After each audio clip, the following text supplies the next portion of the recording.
அனைவருக்கும் வணக்கங்க. இப்போ இந்த குழந்தை சூலூரில் நடந்த கதையை பற்றித்தாங்க. இப்போ என்னோடய பேத்திலாம் நீ வாயா வீட்டுக்கு அப்படின்னு என்னை கூப்பிடுது. நான் என்னங்க சொல்கிறது, முன்னெல்லாம் ஓரளவுக்கு தைரியமாக இருந்துச்சு. பக்கத்து வீட்டுக்காரன் கொல்லைக்கு போகணும்னா ஆயா போகக்கூடாதுன்னு சொன்னாங்கன்னு சொல்லிட்டு காலையிலே எனக்கு ஃபோன் அடிக்குது. நீ போகக்கூடாதுன்னு சொன்னியா ஆயா அப்படின்னு சொல்லி.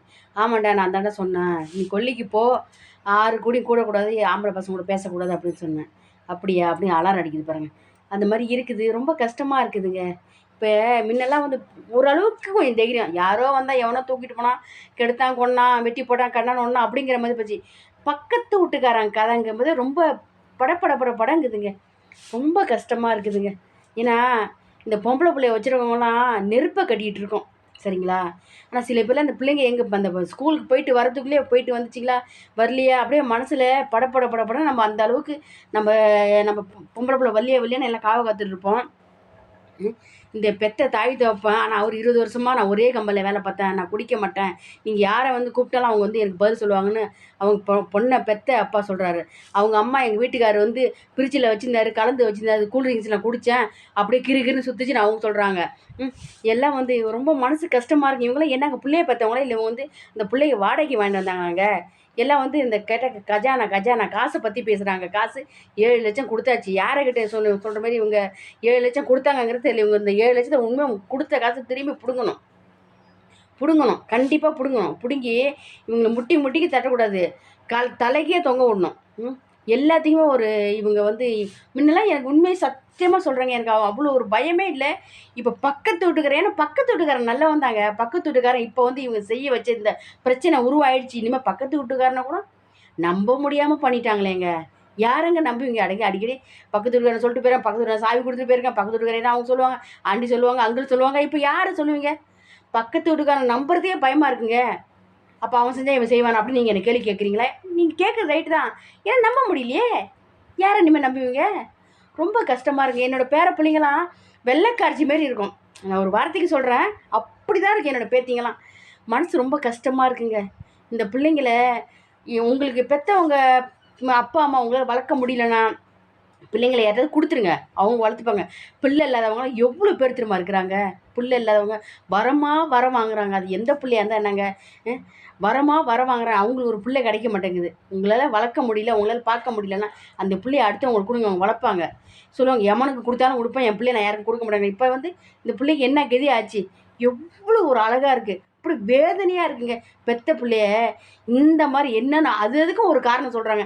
இதை நம்ப முடிதாங்க. இன்றைக்கி என் பேர பிள்ளைங்களாம் நான் எனி டைம் ஃபோன் அடிச்சுட்டே இருப்பான். இவன் என்ன செய்கிறான், எது பண்ணுறான் பாருங்கள், பார்த்தீங்களா, எங்கே என்ன பண்ணுது அப்படின்னு நோய் நான் ஃபோன் அடிப்பேன்.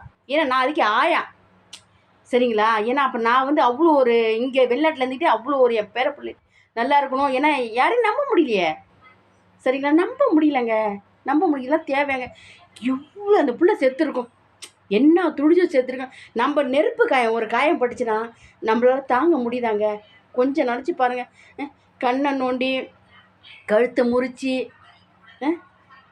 எலும்பெல்லாம் ஒடிச்சு, இதெல்லாம் உண்மையிலுமே சாராயம் குடிச்சோ இந்த இது பண்ணிடல, கஞ்சா அடித்தா மட்டும்தாங்க இந்த வேலையை செய்ய முடியும், சரிங்களா? நான் சொல்கிறது என்னென்னா, தாய்மார்கள் நான் சொல்ல விரும்புகிறேன். நம்ம பிள்ளைங்கள நம்ம தாங்க பார்த்துக்கணும். நீங்கள் என்ன வேணாலும் பண்ணிட்டு போங்க, பெத்த பிள்ளைங்களை கொடுமை செய்யாதீங்க, சரிங்களா? ஆனால் நான் இதோட 2 விஷயம் ரொம்ப கேள்விப்பட்டேன். எனக்கு மனசு அப்படி கொதிக்குது. என்னால் இப்போ எதுவுமே செய்ய முடியாத நிலைமையில் நான் இருக்கிறேன், சரிங்களா? நீங்கள் பிள்ளைங்களெல்லாம் கவனமாக பார்த்துக்கோங்க. இப்போ நடந்த மாதிரி குழந்தைக்கு நடந்த மாதிரி இனிமேல் எந்த குழந்தைக்கு நடக்கக்கூடாது. முடிஞ்சவளுக்கு அவங்களுக்கு இந்த கேஸை யாருமே எடுத்து நடத்தக்கூடாது. அவங்களுக்கு கண்டிப்பாக ஏதாவது ஒரு தண்டனை அந்த கோர்ட்லேயே வச்சு அவங்கள கழுத்தை வெட்டணும், சரிங்களா? நான் ஒரு அம்மாவாக இருந்தேன், நான் அவங்களுக்கு கொடுக்குற தண்டனை அந்த கோர்ட்டு முன்னுக்கு வாசலில் வச்சே அவன் கழுத்தை வெட்டணும், சரிங்களா? நீங்கள் எல்லாருமே ஒத்து உழைச்சி யாருமே அவனுக்காட்டி வாதாடாதீங்க. எல்லா வக்கீலும் சரி, அதிகாரிங்களாம் கரெக்டாக நீங்கள் அதை அவங்க நல்லா விசாரித்து சரியான ஒரு தண்டனை கொடுக்கணும்னு நான் ஒரு பெத்த தாயாக, நான் ஒரு தமிழ்நாட்டு ஒரு பெண்மணியாக நான் இதை கேட்டு ரொம்ப நான் வருத்தத்தை தெரிவிச்சுக்கிறேன். சிஎம் சார், இப்போ நீங்கள் தான் இது எல்லாமே நீங்கள் ரொம்ப பாடுபடுறீங்க. இருந்தாலும் இன்னும் தீவிரமாக எடுத்து பெண்கள் இதோட கடைசியாக இருக்கணும். இந்த 10 வயசு குழந்தையோட கடைசியாக இருக்கணும். இனிமேல் எந்த ஒரு பெண்கள் வந்து சின்ன பிள்ளைங்கலேருந்து யாருமே ஒரு மரணம் வரக்கூடாது. அதுக்கு நீங்கள் தான்.